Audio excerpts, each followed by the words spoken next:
আসসালামু আলাইকুম আরহামাতুল্লাহ। কেমন আছেন আপনারা সকলে? আঞ্চলিক ভাষায় এটাকে খাল বলে।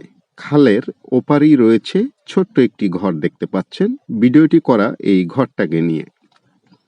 আপনি ঠিকই চিনতে পেরেছেন। গ্রামের ঐতিহ্যবাহী ঘর এটি।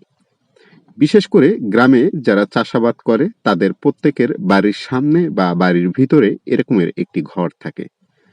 খালের পাড়ের এই ছোট্ট ঘরটি দূর থেকে দেখতে ভালোই লাগছে। তার মূল কারণ হলো এই ঘরে যে পশুগুলো থাকে তারা যথেষ্ট পরিমাণ আলো বাতাস পেয়ে থাকে।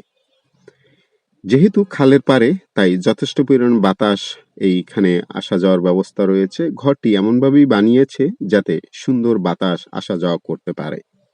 আপনার আঞ্চলিক ভাষায় এটাকে কি ঘর বলেন? এই অঞ্চলে এটাকে সাধারণত গরু ঘরই বলে। আমার কাছে বেশ ভালো লেগেছে তাই আপনাদেরকে দেখানোর চেষ্টা করছি শুধু। আজকে তাহলে এই পর্যন্তই। আবারও দেখা হবে, কথা হবে অন্য একটি ভিডিওর মাধ্যমে। যেখানেই একটু ফাঁকা জায়গা সেখানেই দুটো একটি করে বনযোগ ফলযোগ ওষুধি গাছ লাগানোর চেষ্টা করব আমরা সকলেই। ভালো থাকুন, সুস্থ থাকুন। আসসালামু আলাইকুম ওয়া রাহমাতুল্লাহ।